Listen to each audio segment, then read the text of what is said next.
thought I really looked cool with a fat gold chain, a Leah sweatsuit. All the girls kept saying, Jeff, you're so cute. yes, that was nice, but I wanted something better. I got sick and tired of silly love letters. They all really wanted to be my girl, saying just how much they'll rock my world. But there you stood, shy as can be. I said, there goes a perfect little lady for me. You were staring at me from across the way, while deep in my heart I wanted to say. Ever wondered how top car brands are preventing accidents in 2025? It's by automated emergency braking, which kicks in before a crash even if you don't react. Driver monitoring systems track drowsiness and distraction and even brake if needed. And soon, cars will talk to each other through V2X communication, avoiding crashes before they even happen. These aren't sci-fi, they are real and they are saving lives. So stay alert, and after an accident, call 305-800-PAIN. We got you covered. What up, everybody? This is Jeff Fox from The Jeff Fox Show. I want to invite you to a real Bahamian party. A great place that you can get the island food that I'm talking about as fish fry right here in beautiful Miami. Come to the backyard. Yeah, that's right. It's east of Miami, the backyard, where you can get that real fried fish, fried conch, grilled conch, any kind of way you want it, they will do it for you. Lobster, fish, chicken in the bag, shrimp, all kinds of great island eats right here in Miami Gardens and east of Miami. It's the Bahamian thing. Niceness. Pull up on east of Miami. Check out TJ and Cindy at east of Miami for the best Bahamian food. Best fish, the best chicken, the best conch, the best stewed fish. All right, they've got it all. Island food. 18014 Northwest 6th Place in Miami Gardens. I'm talking about the real deal, not the fake stuff. This is real Bahamians making real Bahamian food. In the backyard, come on and check out the vibes. East of Miami, 18014 Northwest 6th Place in Miami Gardens. Tell my man TJ Jeff Fox sent you. You heard it first right here on the Jeff Fox Show. It's the backyard, east of Miami. For the best in your auto transport needs, check out Express Auto Recovery in Miami and Fort Lauderdale. Why choose us? We provide nationwide coverage, fast and reliable service, competitive pricing, transport to any freight forwarder or dock of your choice, auction house experience, and we provide excellent customer service. Express Auto Recovery. Call them today. 786-858-0369. That's 786-858-0369. They provide towing services, accident towing, roadside services, tire change, transporting, towing, and they buy junk cars. Cheap prices, licensed and insured, fast and reliable services. Express Auto Recovery. Call them today, 786-858-0369. That's EAR, Express Auto Recovery. Tell them you heard it first on the Jeff Fox Show.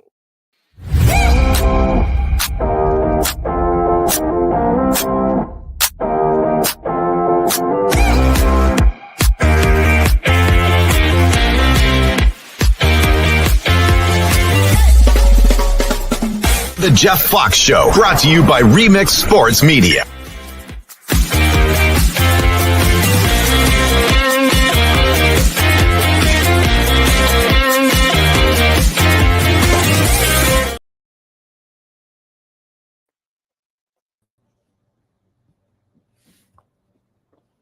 Welcome to Football Friday. Jeff Fox Show with Miss Jenny Jones with a J. Duh. Nah, it's Jenny J. Jones, so, you know. Duh. Sounds like a law firm. Your name sounds like a law firm. How you doing? I might sue you for your dad jokes today. Dad jokes? Dad jokes. What's the dad joke? Not funny. Oh, you It's a mean nice way of really saying not funny. funny to me? Well, Yeah. What's going on, man? You watch a Packer game last night? I did not. I got to sleep sometime. Yeah. Interesting how But they 2-0. yeah, they look legit amazing with having a game changing player, generational player like Micah Parsons does for a team and their psyche. And they not going to let Jerry Jones live that one down. They were thanking him all through the game. Thank Yeah. you, Jerry. Thank you, Jerry. Thank you. I would thank him too. I mean, Micah Parsons looks rejuvenated. I'm like, dude, maybe this guy is on the Lawrence Taylor kind of level. He has like at this point in his career, it would not surprise me if he has more sacks than LT did at the very same time in his career. I know it's comparable. Well, the thing is, when you are at a place and you don't feel appreciated, Yeah. you don't feel your worth is valued, and then you go someplace, somebody that I want you, I will pay you XYZ, I want you, it's just put you in a whole nother level of mindset. Yeah. Yeah. Meanwhile, things are looking up for the Packers. Big game in South Florida tomorrow.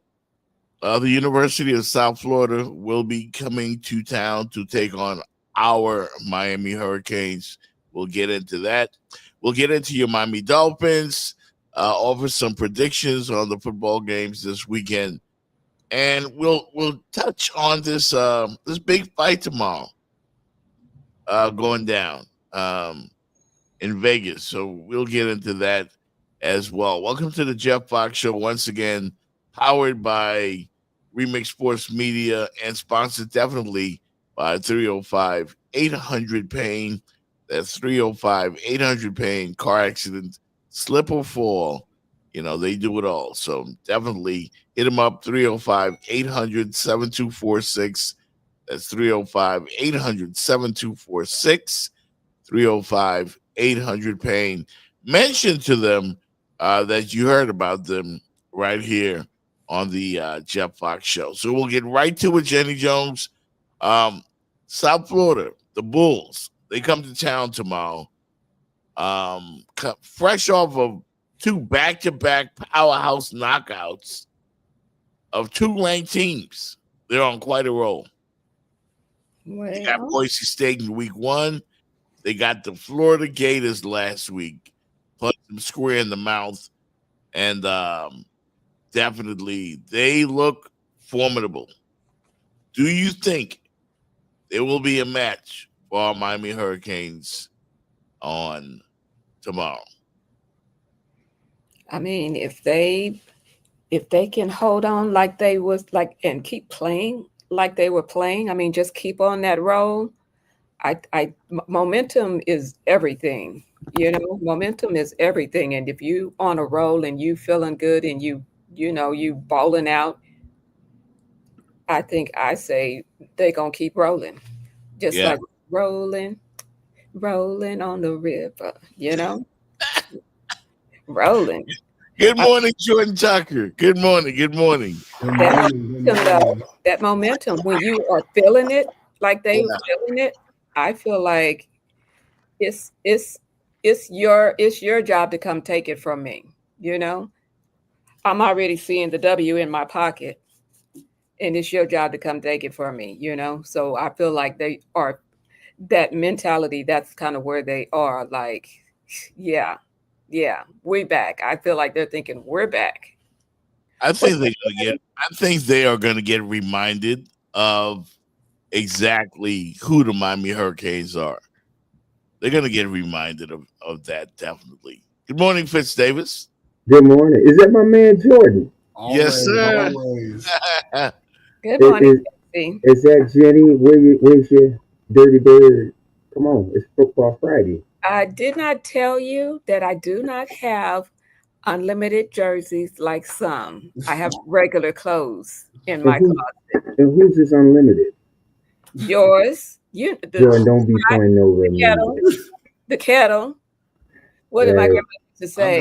I've got Oh, two. yeah. I've got 2 North Carolina jerseys. That's it.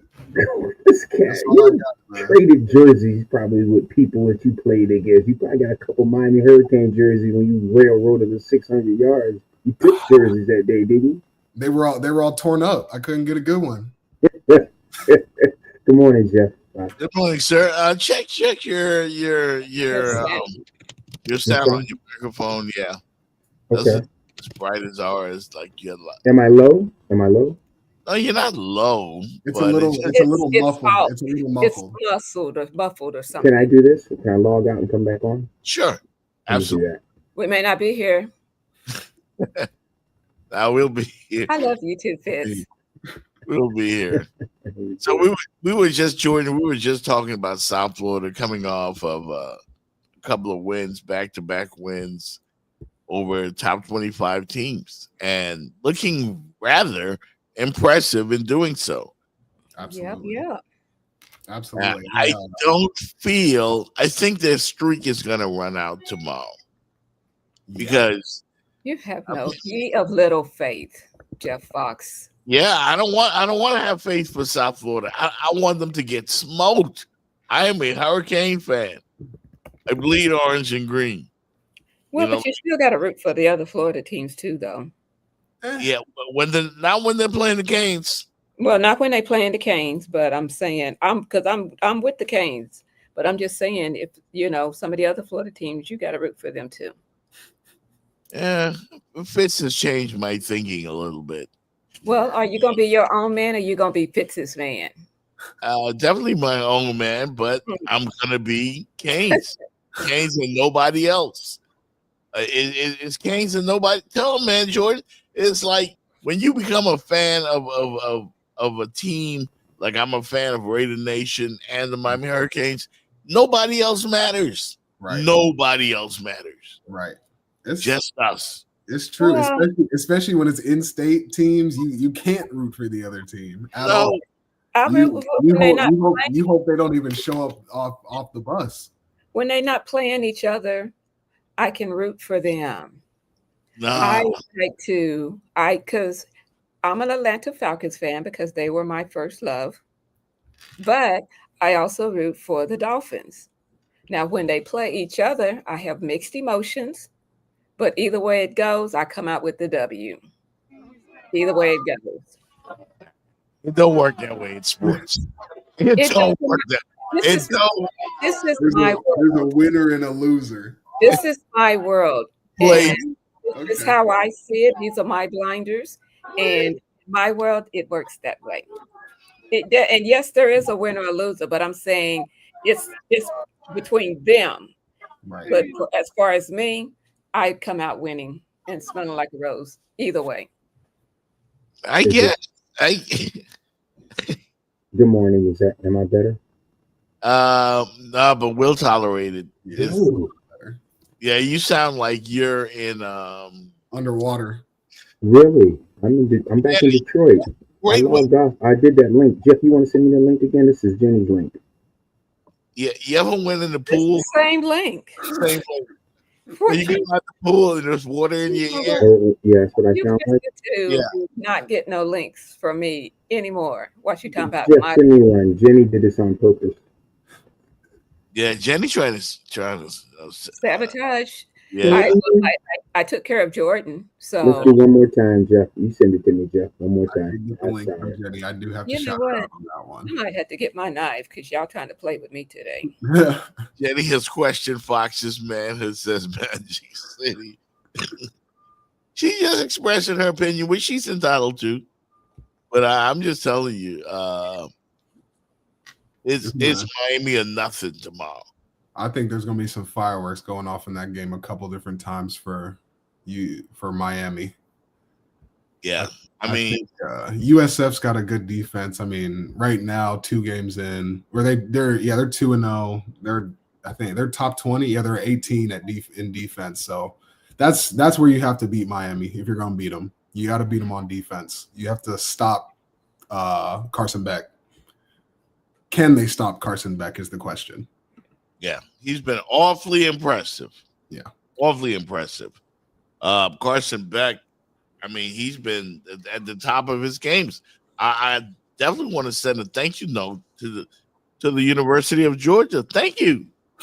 It was like the Packer fans were thanking Jerry last night. Right. You know, we should thank the University of Georgia because we lost Cam Ward, but we got a great replacement in Carson Beck. And Fitz made this point on Wednesday. We did the show a little later on Wednesday, Jenny, as I'm sure you're aware. You know I gotta sleep though, right? Yeah, no doubt. We have no issues. But what Fitz pointed out was the dominance of the University of Miami on both the offensive and defensive line makes a huge difference. So you come in with all the momentum you want, South Florida. They're about to run into a stone cold defensive line and an offensive line. That's what they're going to have to deal with. Can I chime in? Am I underwater still? Yeah. You're still underwater, but let's see if you can swim. Go ahead. Because I'm I mean, frustrated there. it just sounds like a little kind of muffled or something, but we can hear you. We can hear you well. So go on ahead. Go ahead, buddy. When Jordan's team ran for 600 yards on us that year, that was a pretty solid North Carolina team. The only thing I saw with them, I just thought the defensive line was a little stronger on that side. They could have gone a long way because they had there's 2 really good running backs. They had the quarterback play, they had the line play on the offensive side. I said if that D line could have been like what I'm watching Miami this year, Jordan, you guys could have done some damage. I agree. And I think also Miami's got a crazy secondary. I think I just saw someone enter the transfer portal when I was opening up my phone on Instagram, but I don't know if he's playing or not. Number 15 for Miami's a safety, it looks like. But I see a lot of similarities. I mean, we were averaging. Don't quote me on it, but we were putting up like NCAA numbers on offense. We were breaking records every year in North Carolina, and while our defense was great, and I want to shout out our defense, especially my homeboy, our middle linebacker, he held it down. It just felt like that was the step we needed to take to win 2 or 3 more games. And I think you could see that Miami has that. Their front 7 on both ends is physical, violent, and that's the name of the game, is physical and violent. It's football. So when you bring USF in, I think Florida used to be physical. You haven't seen a physical Florida in a long time. They've been a flashy Florida. When they've been good, they've been flashy. Florida's not known for super being flashy. They're a downhill football team. You think of Tebow, who's running people over with blood dripping down his face and scarlet red all across his jersey. Like, you don't see that out of Florida anymore. So, but you're starting to see that out of Miami. You're starting to see the dogs come back out. And again, I'm glad North Carolina doesn't play them this year. I'm very glad North Carolina doesn't play them this year. I agree with you, Jordan. The Canes are nasty. They're physical. And Mario knew what he had to do when he built his team. There, we have some questions when it comes to game planning and strategic moves during the game. But this team will beat you up. Right. They're physical. Very physical. Exactly what you don't have with the Miami Dolphins, you do have with the Miami Hurricanes. They will break you down. Do you all recall Michigan 2 years ago with that offense to run the ball and the defense? The quarterback rolls about 220 yards a game. JJ, he's with Minnesota right now. He wasn't flashy like Cam Ward. The same thing with Beck. Beck isn't as flashy as Ward, but he's surgical. Yes. He takes what the defense gives him. He hasn't turned the ball over. Cam turned it over a couple times his first couple of games. Again, Cam, different quarterback. I got his jersey, different guy. But Beck is the kind of dude, when you got the pieces in place on the line of scrimmage, both sides, Jeff, Jenny, and you keep the game in front of you, you limit your turnovers, they can be like Michigan. They can just grind you to submission. A lot of times in the second half, that's when it will start showing itself. And again, he's only been with Miami 2 games. He didn't even play in the spring. I think he's at 72% completion right now, Jenny, which is amazing for college football. But I think Miami, taking off my blinders, and I look at all the teams out there, they're put together pretty good, almost like the Packers. Yeah. You watch Green Bay with that line of scrimmage play they got. I was shocked. They're gonna be Green Bay's gonna be a tough out. Yeah. And I think Miami's gonna be a tough out this year. Of course, the Canes. Yeah, I mean, seriously, yeah, we're up there with Texas and Ohio State, right? Yes. I mean, because of the line play, and we definitely have the skill position players as well. We're very deep at running back. You know, according to my good friend Alex Dono, you know, who gives us all our Hurricanes info, they're stacked, and they get some healthy bodies coming in this week. That's why I don't see South Florida having a chance tomorrow. I think they're going to get run out of the stadium. Yeah, seriously. Yeah. The national media, they really, for football, they downplay the ACC a lot. Yeah, they really do. It's like the SEC and the Big Ten. They have the great TV contracts with the top flight announcers working their games. They get the best time slots. The ACC gets Thursday night games, Friday night games. But you don't see a SEC game on a Thursday night. No. They get prime time Saturday, and the top Big Ten games, they're prime time too. What has happened is that perception becomes reality. We talked about it Wednesday, Jetty, Jeff, and Jordan. They just don't look at the ACC that way. I really think there's a lot of good football players in the ACC. You watch them in the pros and you watch the draft. A lot of guys can play in this conference, especially defense, but they just don't get the media talking about them as they do. And I think a lot of that comes from Clemson's success, which is weird to say that a team being successful leads to their division being looked at as less than. But let's be honest, Clemson was running through the ACC for a decade. They were running through the NCAA. I mean, they were running through the NCAA. Exactly, and they were shooting teams 63-7, like it was nothing. Then waking up and doing it again the next week. So I think that took a lot of power away from the ACC being that honestly that number 2 conference. Like I've always grown up and seen everybody send SEC and Big Ten, SEC, Big Ten, SEC, Big Ten. That's where your football boys are. But I'm like, ACC, like there's ball players that come out of there consistently, and it really doesn't matter the sport. So I understand what you're saying, but Clemson definitely didn't really help us out with going on that 10-year run. And then after that, they haven't shown much of what Clemson used to be. They've shown sparks, but they haven't shown what Clemson is in the ACC, and that's dominant. And truthfully, there is no dominant team in the ACC. Everybody in the ACC's Miami right now, I'll give them the 1 spot. But in terms of who's going to dominate for the next 3 to 4 years, we don't know. I think with the infusion of NIL, are we going to see a consistent dominant teams?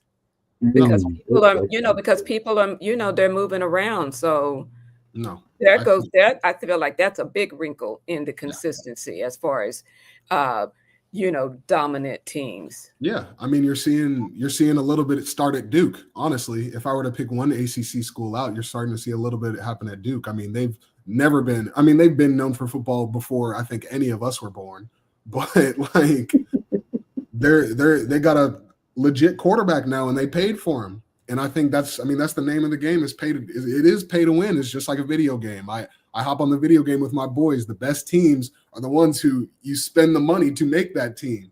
You don't just hop on the game and play the game. Like, you got to spend money to make money. That's the end of, that's business. That's the name of the game. So no doubt, you're starting to see it with Duke. North Carolina, we brought in 60 new people. I'm not sure how we paid out those 60 new people, but I'm sure money was thrown here and there. It's a new game with NIL. These teams aren't going to be dominant. You're not going to see many more Georgias, which we saw in the last little bit of NIL. I think they were lucky to get those 3 to 4 years of just dominance. Now, they worked for it, but they were lucky with NIL. I don't think that's the same story. It definitely changes the playing field. It definitely changes the level of the playing field. I did not realize that Georgia Tech plays Clemson tomorrow. Mm-hmm. That's a big game. It's a huge game. It's a big game in the ACC. I did not realize that game is tomorrow. I thought that Miami and USF was probably one of the marquee games of the weekend. And I'm really, really interested to see how that turns out, because it will set up a game in a couple of weeks. That'll be like a throwback to the old days. Miami, Florida State. Remember when both were top 10 teams? Mm-hmm. And then that would be the biggest game of the weekend. We're getting close. And Jeff, to your point, and I'm going to piggyback on Jordan, even with NIL. That Georgia team a couple of years ago, what they had is kind of what Miami's trying to build to. They had so many NFL players on both sides of the line of scrimmage, on the O-line and D-line. Mm-hmm. The kid that spit, Jalen Carter, Mm-hmm. he was on that team that won that went back-to-back, Jeff. Jordan. And they had a bunch of offensive linemen that have gone pro. Pretty much everybody on that D-line and linebackers from that Georgia team. Yes. That is a team we're going to look back 10, 12 years ago, how they were put together. That's going to be one of the great teams, that Georgia team. We're not talking about them right now, but I think as time passes, that Georgia team, even with the quarterback that was a regular guy, that's one of the great football teams that we're going to see in college football. I know we're not giving them the press, but when you really look back at what Georgia had when they went back-to-back, Jordan, they were stacked. They were tough. I mean, nobody wanted to see them. Like, Bama's Bama, but I don't know if Bama wanted to see him that They much. didn't want that Georgia. That's what I'm saying. Like, and I think the best comparison that I could make right now for Miami would be that Georgia team, just a little bit, just based off of your wide receivers are your weakest link.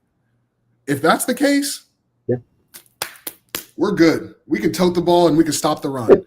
That's how you win a football game. You run the ball and you stop the run. If your wide receivers are your weakest link, there's not much to worry about.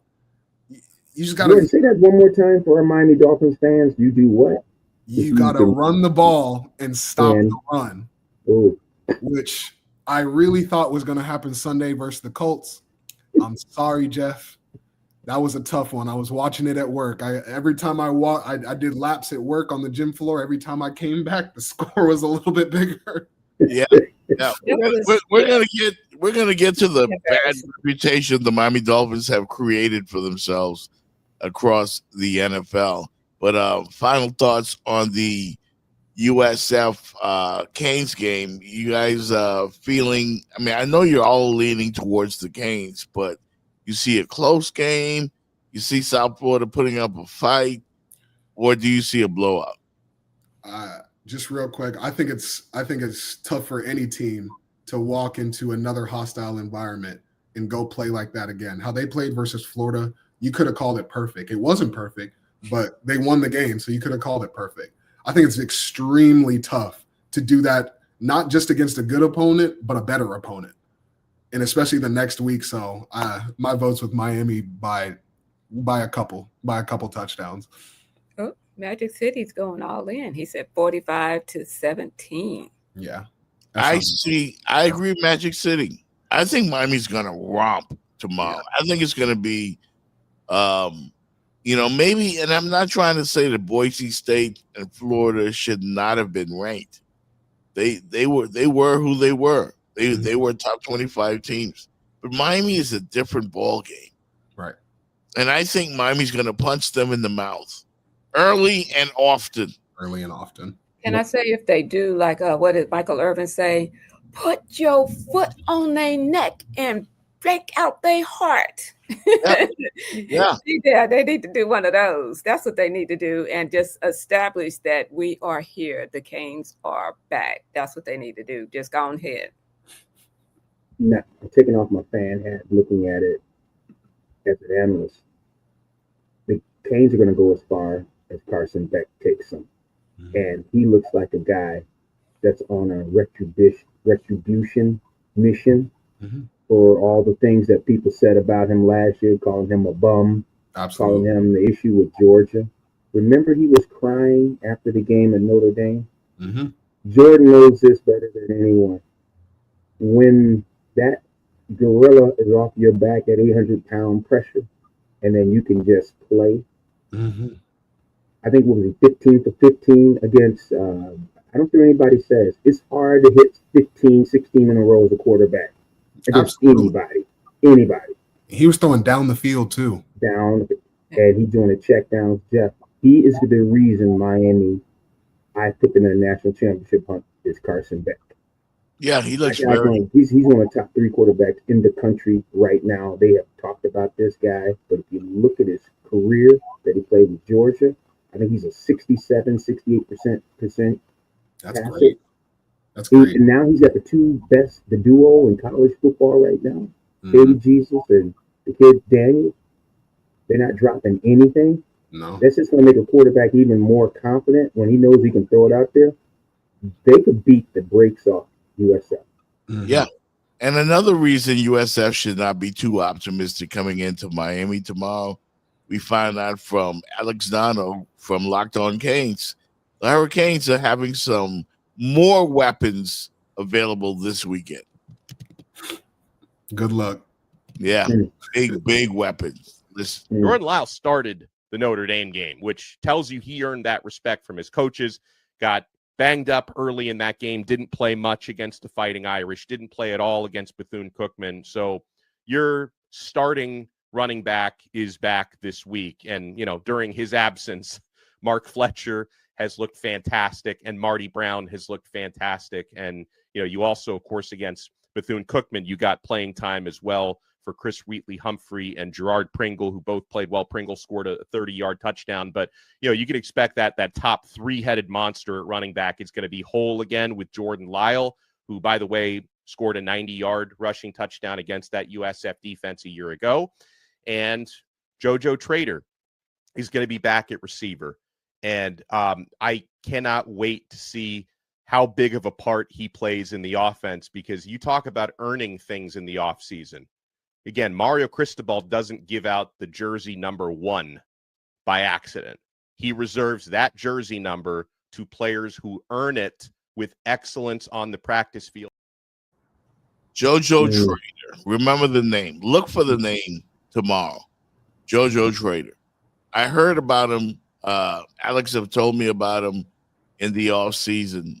I haven't seen him yet, of course, but he returns tomorrow. I see sheer dominance by the Canes, man. I don't think USF is on their level. They might hang around a little bit early, but I think by the end of the first quarter, middle of the second, you might see the backups. Yeah. Early second?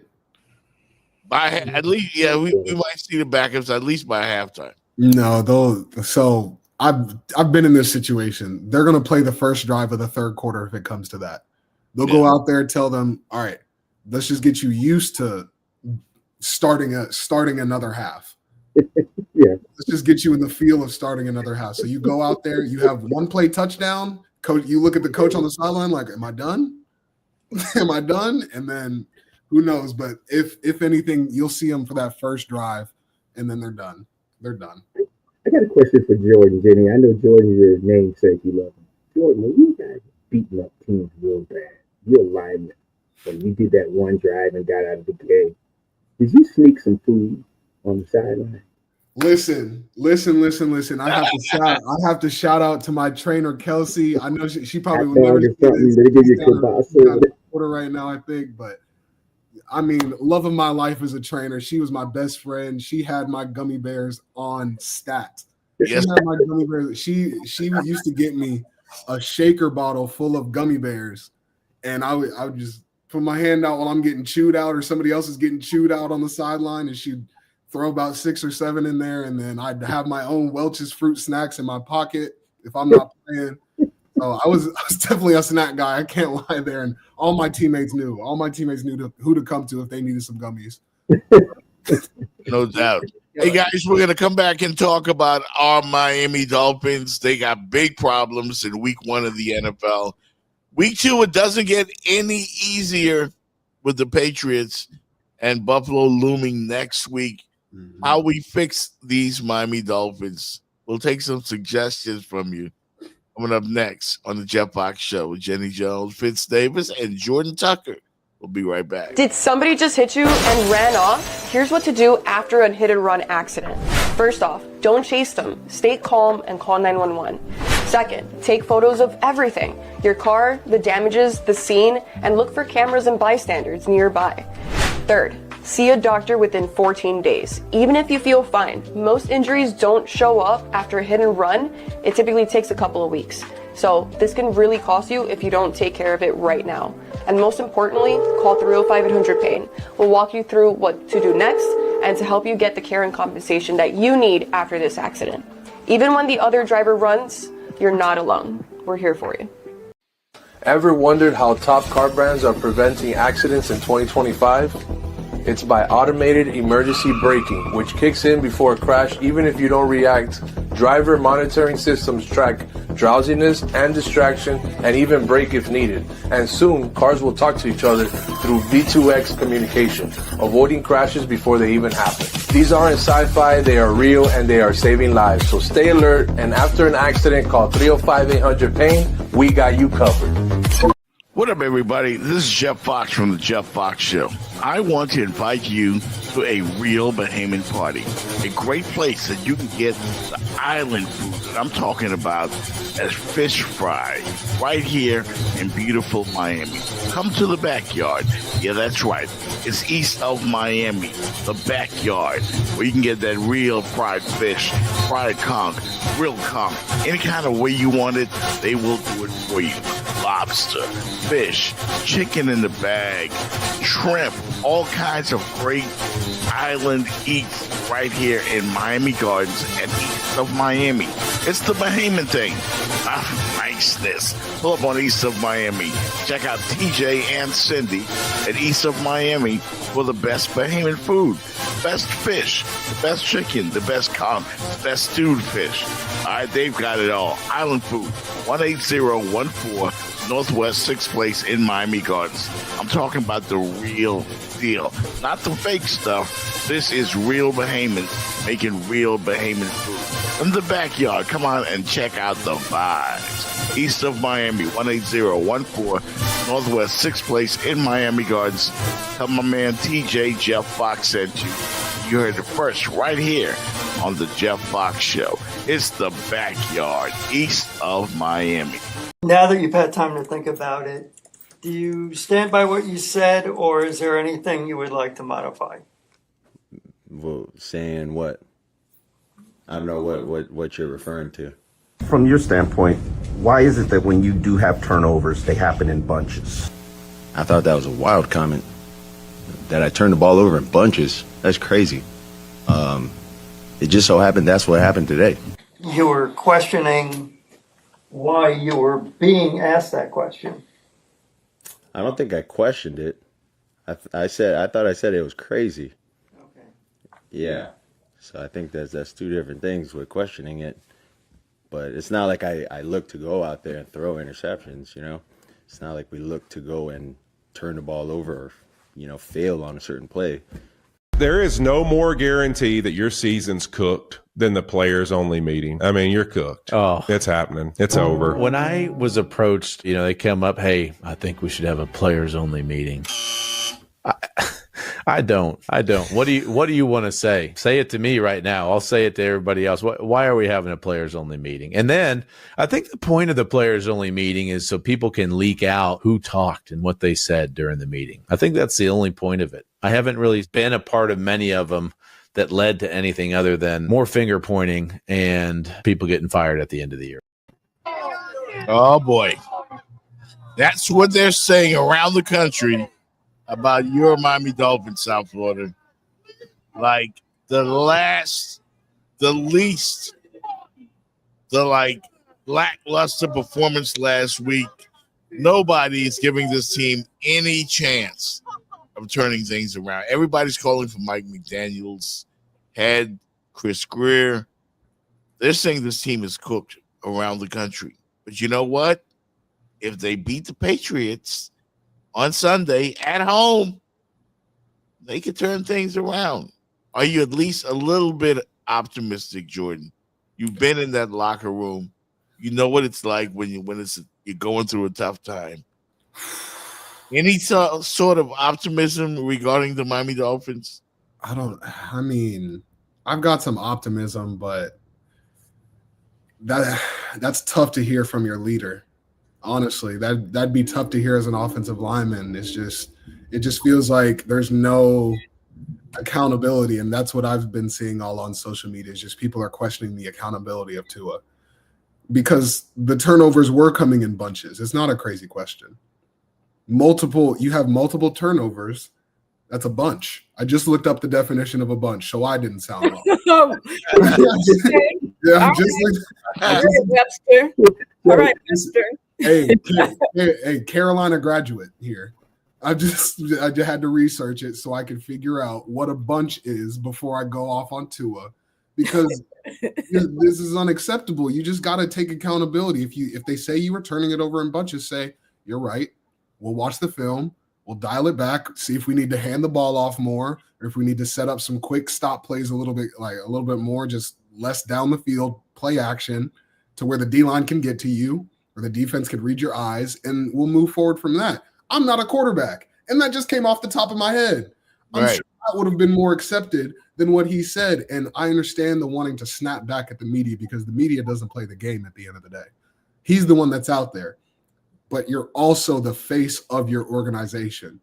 You are the face of your organization. You determine how far the Dolphins go. And I live in Boston right now. No one is worried about the Dolphins.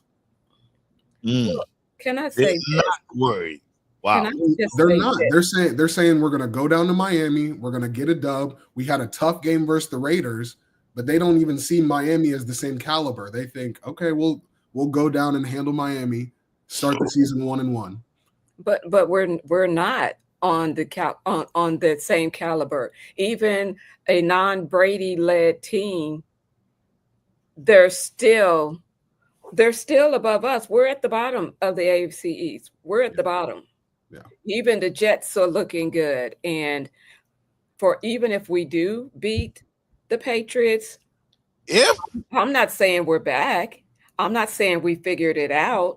I'm just saying, okay, that's one game, which is how you really kind of need to look at it anyway, so that you can build, see what you did, and build on from there. But them beating the Patriots, should they beat them this weekend, that's not enough to bring me back into the fold and say, okay, yeah, the Dolphins have righted the ship. We're down here. The Patriots are up here. Patriots lost last week, just like the Dolphins did. But did they stink it up like we did? Jeff, we're listening to a voice of reason. Jenny Jones. We did not show up. It was like we were all sitting on the sidelines and the shell of our bodies was out on the field. Somebody was playing, but it wasn't us. Voice of reason. Jenny Jones. Jenny, Jeff, I want to piggyback on Jenny because she is the voice of reason amongst us four, and a lady shall lead them. Listen to their schedule. Let's just say, Jeff, they beat New England. Let's hear from the panel. The next game is at Buffalo. W or L? L. Okay. Then they're home against the Jets. LL. I'm Okay. getting Jets a Okay, bit. so that makes them 1-3, right? So then they go away to Carolina. They win. They can get 2-3. Okay, now they got the Chargers. That's a loss. Then they go away to the Browns. The Dolphins play the Chargers tough. They always do. That's not always. Well, we would play the Patriots tough because we would at least split the season with them. Split the games. That Chargers defense and offense looks elite too. That's we'll Jim Harbaugh team. Talk to me on Monday when the Raiders whoop that ass. No, there you go. The Raiders will open a can of whoop ass on the Chargers. I guarantee it. If we don't beat the Chargers, so what happens if they don't? beat the Chargers this Sunday, I'm gonna send each one of you $1. Man, I can't do it with $1. I can't buy a stamp. That's why we're trying to take your man card because we ain't no punks. Don't Listen. I'm 26. I'm 26. I'll take an Arizona on the house. Okay. I'll take it. I'll take an Arizona. Y'all complaining. I heard $1. $1. $99. It costs them more than to send it to us. Hey, about the Dolphins, I'm gonna finish this up. Their bye week is week 12, and after they play the Chargers October 12th, they go Cleveland, Atlanta, Baltimore, Buffalo, Washington. Then they get their bye week. We're looking at a 4-18, 4-7. Yeah. At that time, that could be the time they make the move. Their move is right before Thanksgiving. Is their bye week. They don't play again until November 30th. Jeff, if it does happen to McDaniel, I'm saying it right now on the show. I got Jordan and Jenny. It's going to happen that week. The bye week. So you fully expect for Mike McDaniel and Chris Greer either to both get fired or one of them. McDaniel first. Yeah. I'm looking at the schedule. Jordan, I don't see them. Let's see, that's one. Count the games. 1, 2, 3, 4, 5, 6, 7, 8, 9, 10, 11. That's 11 games. They look like a 4-17 going to the bye. I mean, that's. I'm going to give them the Atlanta win. I'll give them the New England win. Excuse me. I'll give them Cleveland. I'll give them possibly Cleveland. So that's only 3. They're looking like a 3-18, 4-17, Jeff. Fitzy? I'm Are sorry, you going Jenny. against my Falcons? Excuse me, sir. Are you going against my Falcons? You need And to that change. game is on the road too, Jordan. You know what, Jenny? You're right. That's a road game. It's in Atlanta. It's not really good on the road. Oh shit! And we got pennies. We've been looking good. I just know like a lot of people from Miami people look for any reason to go to Atlanta. Oh, And there absolutely. were some crazy parties that weekend in Atlanta. They love to party Right. in Atlanta. So all After that Atlanta game, after that party, this is the hangover. Baltimore, Buffalo, Washington. 3 weeks in a row. See, yeah, it's tough to define a season off of the first game, if anything, but one game. But I mean, they had to show up versus the Colts. They had to. You see Tyreek Hill on the sideline, and I told y'all last week, week 3, he's gone. He's gone. Y'all got 2 more weeks with Tyreek, maybe. I know. Jeff, did you hear those last 3 games, Jenny, before the bye? Baltimore, that's Lamar Jackson coming back home. Buffalo, with the guy that might be running for MVP again, Josh Allen is coming. And then the next week, they're going to have Jaden Daniels. Look at 3 quarterbacks in a row they're going to see before the bye. Lamar Jackson, Josh Allen, Jaden Daniels. And week 12 it's not a super late bye. It's not a super Yeah, late they got like a late bye, then they play 6 more games. So they'll have 11 games in at the bye. I look at them 4-7 tops. Yeah. That's not going to Jeff, that's why I said, when we had a conversation Wednesday. Yeah. As I just looked through the schedule, you were talking, and we said, with this one game, right the ship. I'm like, I'm with Jenny. No, I'm not jumping on the boat. They win against New England Sunday. Well, you got to start somewhere. You got to start somewhere, and I don't just automatically give the Patriots the win over the Dolphins. I'm just not going to do that. They haven't earned it. You know, they're well coached with Mike Vrabel. They play pretty good defense. Mm-hmm. The Dolphins can somewhat right the ship this weekend against the New England Patriots, and you can get back on track. Get back on track. Get back on the track. Well, but yeah, get back on track just so you can get back off the track because he just read you the schedule of who's coming. I'm giving them the New England win. Unless we're going to have one of those miraculous Miami miracles to come along in some of those games. The ship is the future. The ship, the view from the bow is looking sad. That's what I'm saying. And it's not so much that I'm trying to down them for one game, but when you look at the schedule, sounds like it.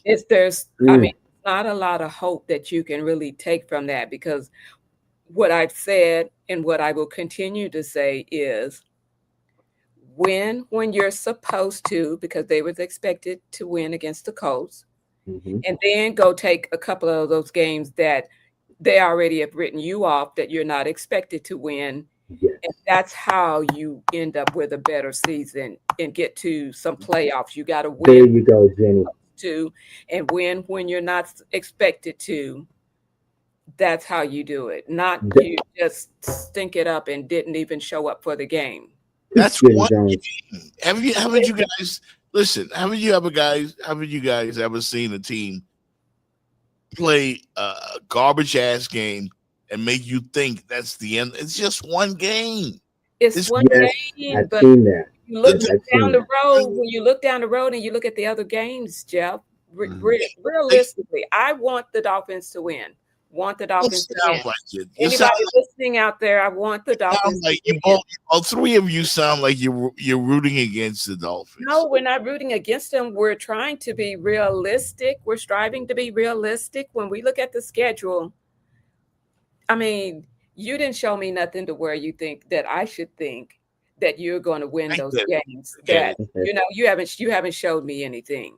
Now, if I look back early in the season when we had Tua, like last season, that was the team that could have beat a Indy, that should have beat an Indy or beats, some of these other teams that are coming up.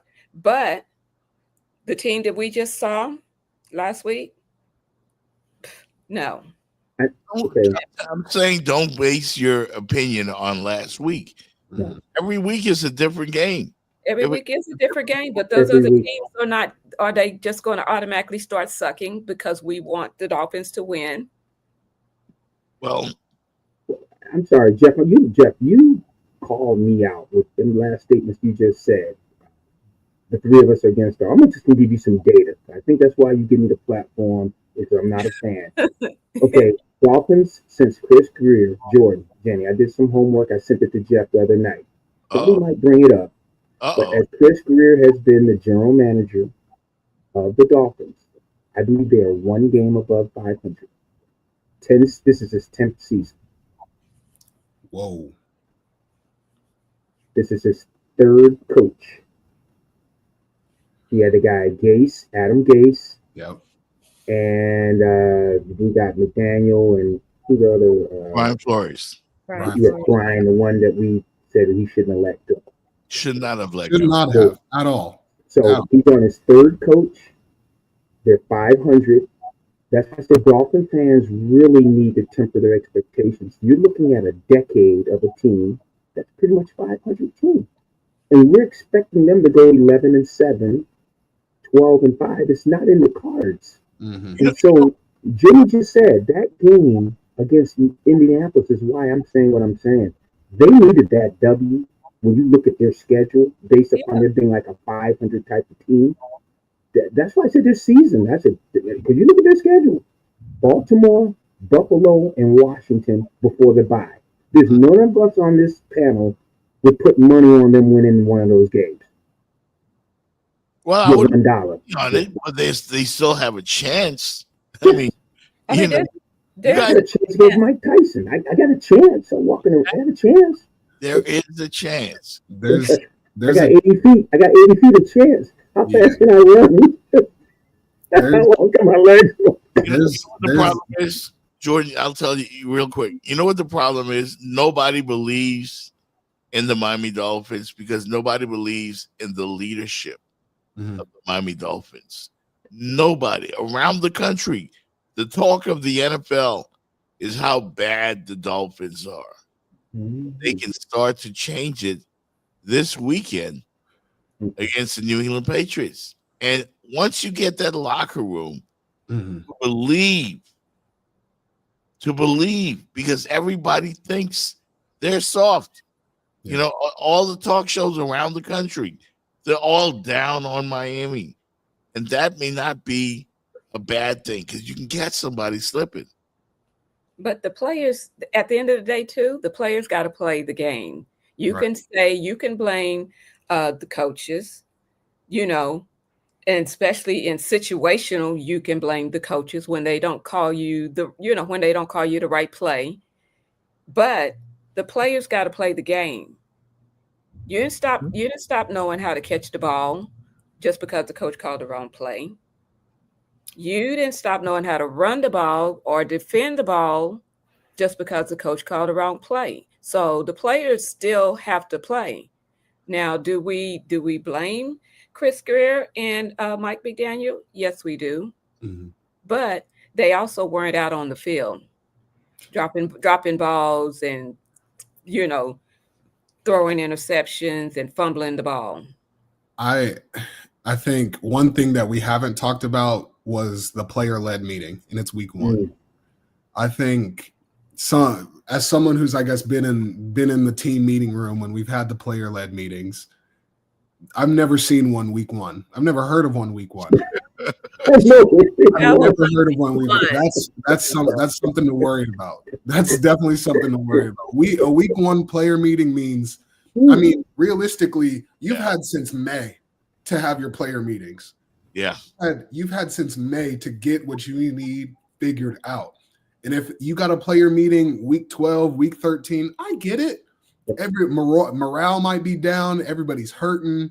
You're walking into practice banged up. Like, I get it. We need a player meeting. Y'all, remember the mission. Remember the mission. It's week one.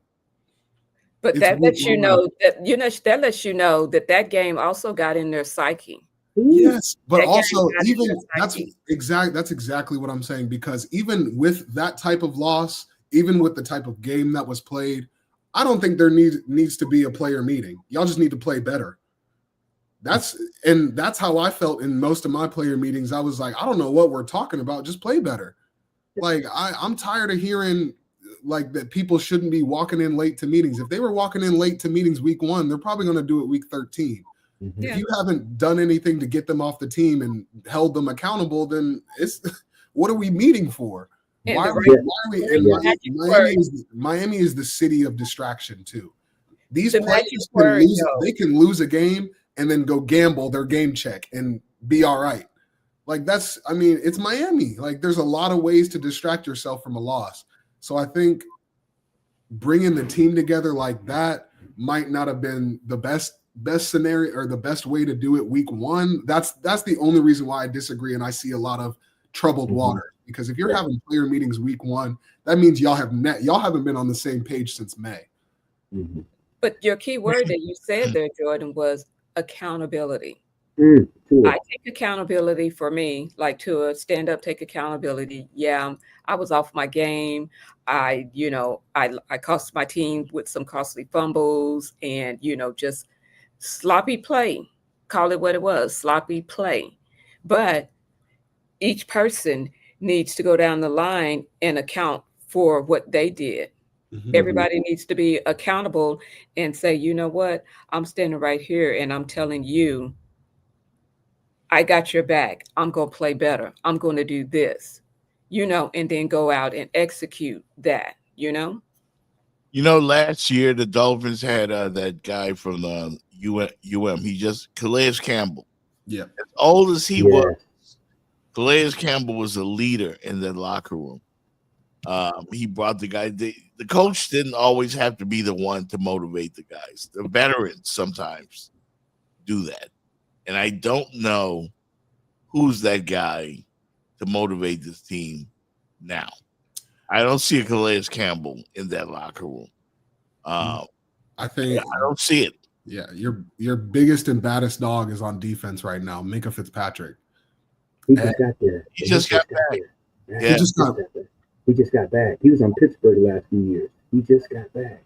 Yeah, just got back. Just got back. They know But he's got the ability to walk in and demand that presence of, all right, this is how we're gonna work. This is how I work, so this is how we're gonna work. And I hung around him a little bit, but he was a little bit more reserved. So I don't know if he had that same ability to speak out as Calais Campbell. We all know Calais. I mean, he was a Walter Payton Man of the Year, I'm pretty sure, or at least a candidate. So he's out there. He's out in front of multiple people. He's able to lead. Not to say that Minka's not a leader, but where is that voice? Where is that voice? Who has that voice in the locker room? You could go down the roster and everybody would have a question mark on right next to him. I sounded the alarm, Jeff and Jimmy, after that first game. It sounded like we were being just hyperbolic. But all losses are not equal. Right. They're not. That game, that was their roster was better than the Indianapolis Colts roster. Mm-hmm. It's how they lost, Jeff. It wasn't 41-40 like the Buffalo, Baltimore, just wild. Jeff and Jordan knows that sometimes you go back and watch the film, stupid. Yeah, that was there. I could have done this. But what we all witnessed, Jeff, Jenny, we saw effort, what we didn't see. Mm-hmm. That is what led to that meeting. It was how they just got dominated by a lesser team. Mm-hmm. That is why I was ringing the bell. I said, oh, that does not look good. Yeah. And that's what Andrew Whitworth and those guys were saying. If you have a players only first week, that's all she wrote. That's it. That's church, man. That's it. We're going to come back and wrap up the show in a minute. We're going to take a break and come right back with some predictions and more thoughts on the Dolphins and the Canes as we get ready for a big weekend on a Football Friday right here. It's the Jeff Fox Show. Cannot win with them. Cannot coach with them. Can't do it. I want winners. I hate you because we're from different neighborhoods. I hate you because you look different. I hate you because I don't understand you. I hate you because people I know hate you. I hate you because I think you hate me. Because I need someone to blame. Because you talk different. Because you act different. Because you're just different.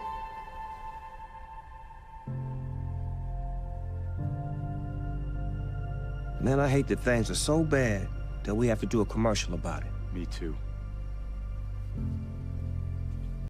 Hey, we got some other stuff we got to get into. We got to pay some bills. Speaking of which, if you want to advertise on the Jeff Fox Show, make sure you hit us up at Remix Sports Media at gmail.com. That's Remix Sports Media at gmail.com if you want to advertise, love your spot. We can do that for you on the Jeff Fox Show. We got some interesting things to talk about on the other side, so don't go nowhere. You're watching the Jeff Fox Show with Jenny Jones.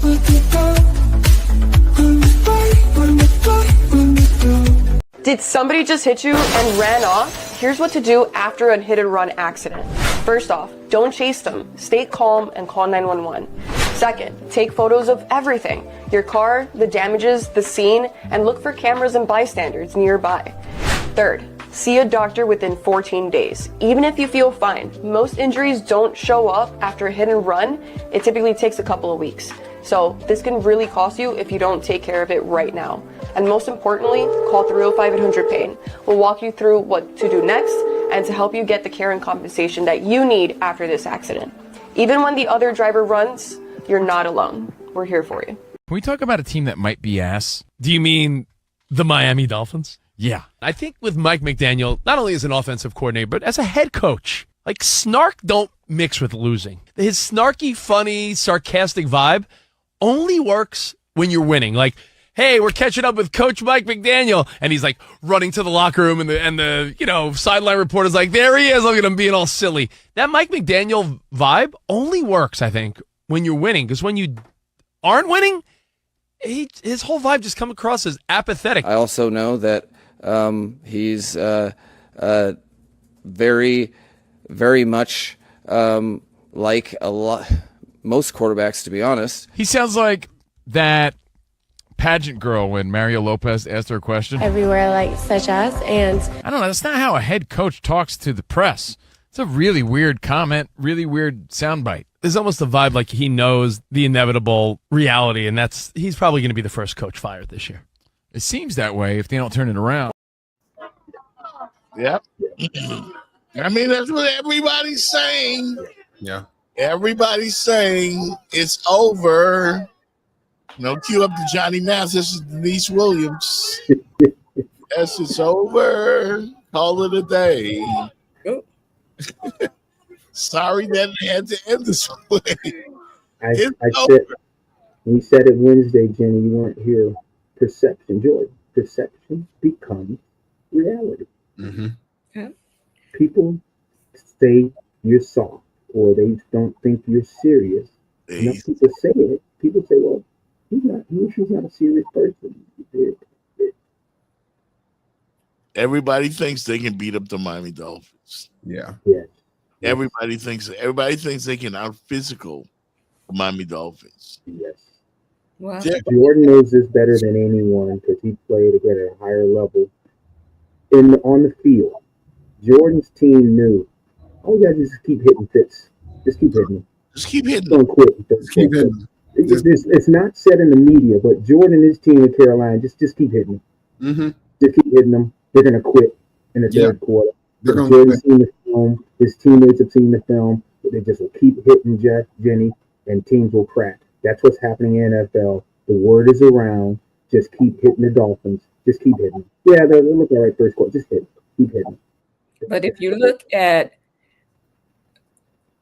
Tua's demeanor when he came out, before the season, and we've not forgiven. Basically, I'm paraphrasing, but we've not forgiven Tyreek Hill, and he's got some making up to do. And then once you got punched in the mouth, all of y'all, what do you mean? I didn't question it. Okay, sir. Back it up, basically. Yeah. Back it up. Stand up tall and own it and move on, and let's do better. Because like I said, they were all stinking it up. Mm-hmm. Tua was fumbling, and the defense wasn't stopping nothing. Mm-hmm. Everything was just, it was across their head, like they forgot how to play defense. Wasn't stopping anything Daniel Jones was doing. And we all knew Daniel Jones was not a top tier quarterback. Yeah, Daniel Jones came out and had like the greatest start. Okay, he looked like the next coming. Yeah. Mm-hmm. He looked like a top 5 draft pick. He looked like where he got drafted at. Yeah, he did. Exactly. It's difficult to say what Miami's going to do and what they're feeling, but it does feel like Tua is backpedaling a little bit with saying, I'm putting my own perspective on this just because I've been in the locker room. I've been on media day. Number one, you never, ever throw your teammates under the bus. I don't care how it is. I don't care what the situation is. Injuries and throwing them under the bus are two things you do not talk about with the media. Those are two things you let the head coach handle that. That's his job, is to handle the media when it comes to that. Mm-hmm. What I just really don't like, I feel like he's so worried about Tyreek. I feel like he's looking at Tyreek like, you're putting food on my plate, when that's not the case. You're putting your own food on your plate. You're going out there throwing the ball. You're throwing the ball to Tyreek. He's just got to catch it. You got to get it to him. But it feels like, just looking at him, it feels like he's so in his head about what happened months ago that it's affecting his play on the field. Like, it doesn't seem, truthfully, it might just be that they're not good enough, but it doesn't feel like all the other Dolphins are on the same mindset as Tua. And for that to be your starting quarterback, you have to be on the same mindset as him. Are we going to win or are we going to lose? And he's worried about what Tyreek's thinking. Oh, is Tyreek show up for a voluntary lift today? Is he going to show up for this voluntary meeting like we want him here, but is he going to be here? If he's not there, he's not there. Next man up. That's what football is. That's what sports is. That's what life is at the end of the day, is next man up. If I can say this, Jeff, I'm sorry. I did a little homework. I'm going to go on what Jimmy said. And Jordan, follow me on this. There is one player on the Miami Dolphins roster right now, as we speak, that has Hall of Fame credentials as a player. Just one. He's the guy who's not happy on the sideline. His nickname is the Cheetah. If you look at his statistics and what he has accomplished, he's got Hall of Fame credentials right now. You look at him, he is borderline an NFL Hall of Famer. Yeah. He's got a guy who is not in his stature telling him, let me piggyback. And this same guy played with Mahomes, Kelsey, a whole bunch of guys. Chris, Hall of Famers at Kansas City, Hall of Fame coach. He's seen it. So he's here, and you wonder why he's pissed off and watching this. So Tua, what it tells me, he's kind of he's oblivious to, I think, maybe he's looking at Tyreek's acting out, but he really needs to back up and say, you know what, maybe there's a point about how we're playing. Yeah. But Tyreek Hill, for all his stuff he's done off field, whatever, when you look at what he has done on the field, I think he's got close to like 100 touchdowns combined, receiving, rushing, kick return. That is like Hall of Fame territory, folks. This dude, the Cheetah, we're looking at like a generational type player. Yeah. He really is. He's not motivated though, and he's got all right. He wants out. He's not. He's done motivated. He don't want to play with him. That's why I said he's got 3 weeks. He's got 3 weeks. He doesn't. You can tell he doesn't want to be in Miami anymore. Not anymore. He doesn't want to lose. He doesn't want to lose. When you come from a path that you were always winning, you may have lost a game or two, but you were always winning. Because what the Kansas City Chiefs have consistently been, the number one? 7-8 years in a row, they've won that conference, the division. Winning their division, going to the Super Bowl. That's what he knows. Right. Yeah. He doesn't know this losing, and he doesn't want to know the losing. He doesn't want to know about it. Who wants to know about losing? Nobody. Well, as a marquee player on the team, it's time to show some leadership. Show some leadership. Who is at least trying to show leadership? Team needs leadership. Okay, but leadership. When you're saying leadership, tell me, how are you wanting him to show that leadership? What are you doing? I mean, yeah, we don't want him to throw interceptions. We don't want him to fumble the ball. But what way are you saying that he can show leadership? You guys said it already, because he should have went to that microphone and instead of berating the media, show accountability. That's leadership. Okay. Well, I mean, I'm asking you what your definition was. I was asking you. No. That's leadership. Show accountability. You just saw in Tennessee, young Cam Ward, who just got in the NFL, went in front of the media and said he doesn't berate any player who drops a pass because at some point he's going to throw an interception. He said, I know that. I'm not going to get all over and just cuss out or embarrass a player if he drops a pass, which they did. Titans could have won that game. Absolutely. Cam Ward didn't go off on anybody. He said, we'll get it. That's leadership. And he's a different kind of player, though. He's a different kind of player up here because you've seen how he was when he was playing for Miami. They get down where you think they're not going to even be able to possibly catch up and win the game. And what does he do? He brings them all the way back. He has that cool and collected. Tua had that. Tua had that. He had that. He wasn't even on a Cam Ward level. Tua's good. I know Tua is good, but Tua can't stay healthy. And accountability, back again to accountability, that, like Cameron said, sometimes you're gonna drop the ball. Sometimes you're gonna hurt me, but sometimes I'm gonna hurt you by not throwing the ball, within your reach. Or maybe I'm gonna overthrow you, maybe I underthrow you, or maybe I threw it, you were going this route, but I threw it, a different way. So it's gonna be it's gonna happen sometime. But I don't know. Cam Ward, to me, he just seems like there's this mental level. I just gave that to you as an example. Can't break him. No, I'm going off of your example. He just, to me, that's the vibe that I get from him. And I feel like Tua feels like, yes, I'm the starting quarterback and I have to be the leader.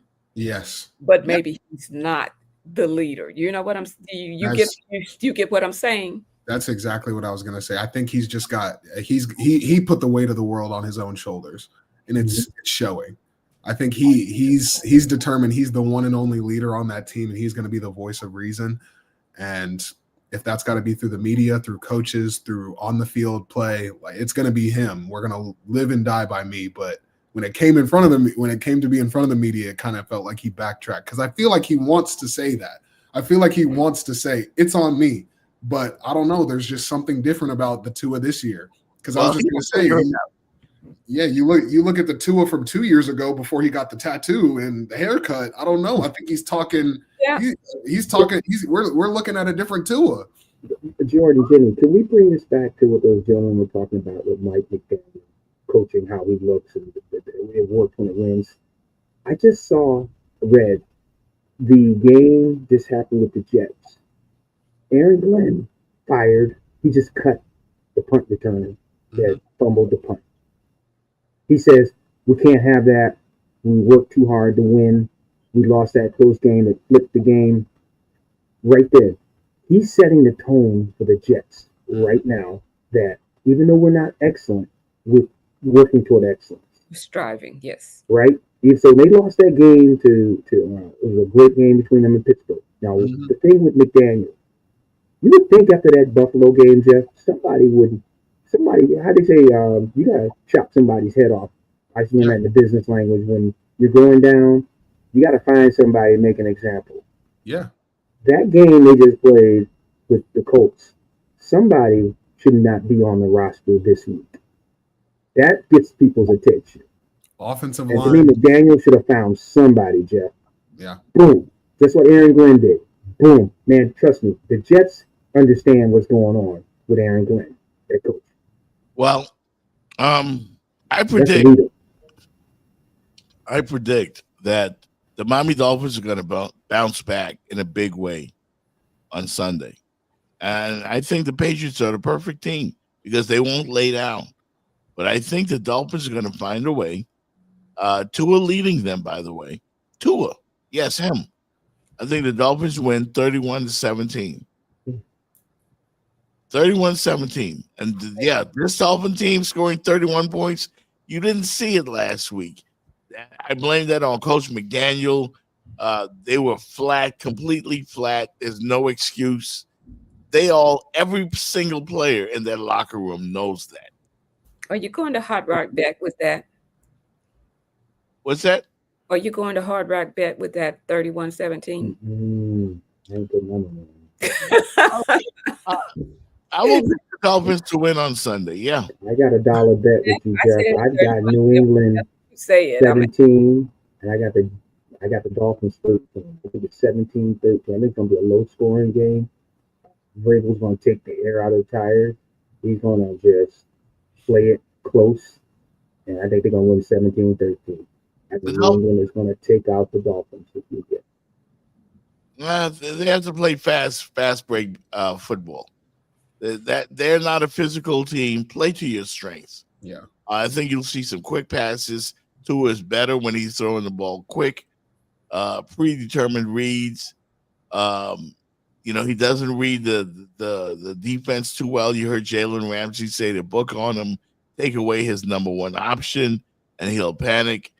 This is on Tua, man. You just got paid. Mm-hmm. Like, last year you got paid. Now it's time for you to show show the league what you're made of. This is do or die. I got New England. I hate to go against you, Jeff, but I also got New England. I'm taking them 21-17. Close game, but I think Drake's got 2 passing touchdowns, and they finish the game. Long drive, punch it in.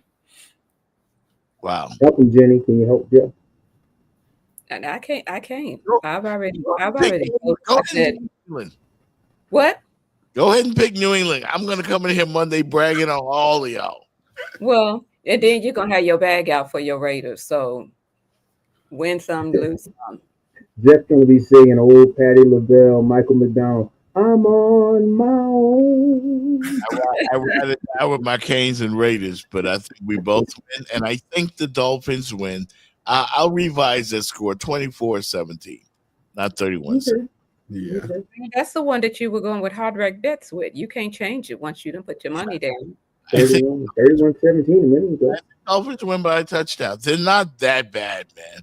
No. I know it looks horrific last week. They just got to come together. They really just have to come together, and then I think it'll be a transformed Miami team. Not to say that the ceiling's extremely high, but if they can come together as a team, it will be a new Miami Dolphins. Jordan, if it wasn't a divisional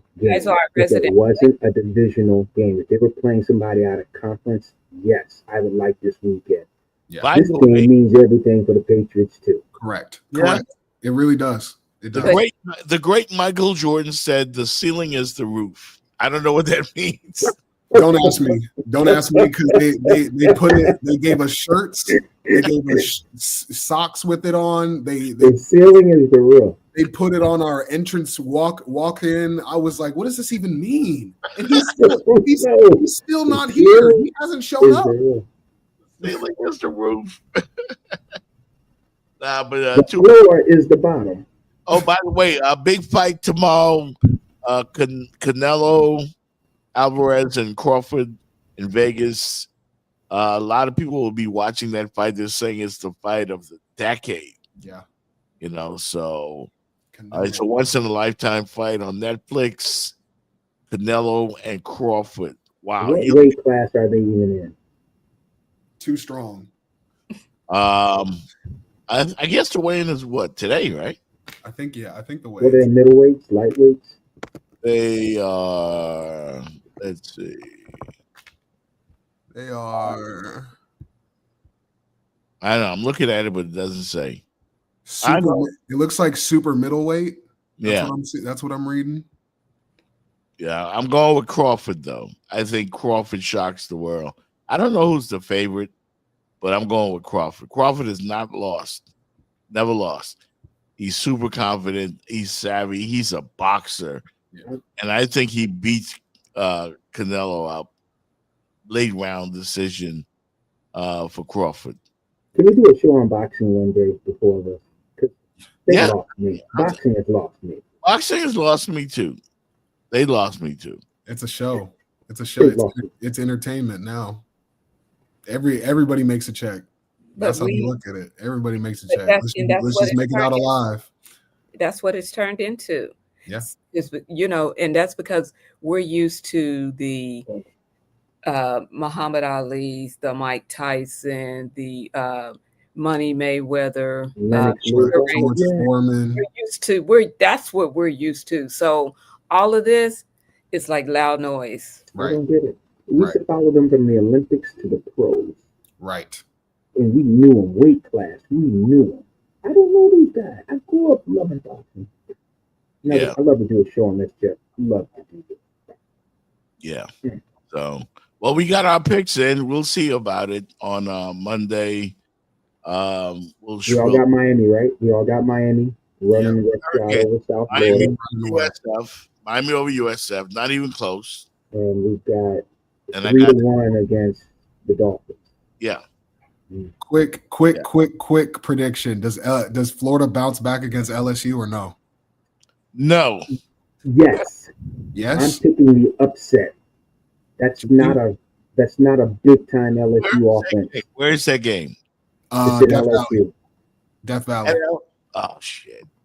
They always play LSU tough, Yeah, but they won't win this one. Okay. I got Florida in an upset. LSU wins. You heard what Rodney said. LSU wins. Yeah. Florida goes down out of the top 25 if they're not already. And I got Clemson winning against Georgia Tech as well. So Ooh. yeah. In Atlanta. Man. In Atlanta. Yeah, it's gonna be a good game though. Clemson at Georgia Tech. That's gonna be a Georgia great Tech had them last year, didn't they? Yeah. Let them go. They had them. Yeah, so it's a big sports weekend ahead. So we'll see what happens. Thank you everybody for tuning in. Appreciate you, Jordan. On another Football Friday. Jenny, appreciate you as well. What happens? We'll see what happens. I'm going with my Raiders. Good luck to my Raiders. I'll come in Monday. We'll be 2-0, first place. You know, and that's it. 1-1 with the bag. Can I That see the is bag just so I know, or I can wait? I can wait till Monday. Yeah. If we don't win, I got $1 for everybody. Hey, You gotta I have. need- You You gotta need have to take that 5. I can't even get me no. I got kids in college. Your $1 ain't helping me, brother. I need 2. I was at least 5, so I could get me a sandwich something to eat. Girl, I need $2, man. Arizona. I'm good, Jeff. Yeah, I got you. We'll see you later, guys. See y'all. Thank you. Have a blessed You got weekend. PFF grading you every week, like you were just referencing there before I came on. They're grading you, and now you go as a first-year quarterback. You barely know shit, and now everyone's telling you suck, and it takes a while to regain your confidence. You lose your whole fan base. We're focused on a physical skill. Tom Brady, too weak, couldn't stand in the pocket. You know, if he gets hit, he's going to go down. You know, Lack's a really strong arm. That was kind of bullshit. But what I really understood, the mental emotional part, I could bring a consistent competitive winning attitude to the game every day, or to practice. Now that you've had time to think about it, do you stand by what you said, or is there anything you would like to modify? Well, saying what? I don't know what you're referring to. From your standpoint, why is it that when you do have turnovers, they happen in bunches? I thought that was a wild comment. That I turned the ball over in bunches. That's crazy. It just so happened that's what happened today. You were questioning why you were being asked that question. I don't think I questioned it. I thought I said it was crazy. Okay. Yeah. So I think that's two different things with questioning it. But it's not like I look to go out there and throw interceptions, you know. Can we talk about a team that might be ass? Do you mean the Miami Dolphins? Yeah. I think with Mike McDaniel, not only as an offensive coordinator, but as a head coach, like snark don't mix with losing. His snarky, funny, sarcastic vibe only works when you're winning. Like, hey, we're catching up with Coach Mike McDaniel. And he's like running to the locker room and the sideline reporter's like, there he is. Look at him being all silly. That Mike McDaniel vibe only works, I think, when you're winning. Because when you aren't winning, his whole vibe just comes across as apathetic. I also know that he's very, very much like most quarterbacks, to be honest. He sounds like that pageant girl when Mario Lopez asked her a question. Everywhere, like such as, and I don't know. That's not how a head coach talks to the press. It's a really weird comment, really weird soundbite. There's almost a vibe like he knows the inevitable reality, and he's probably going to be the first coach fired this year. It seems that way if they don't turn it around. Well, if they...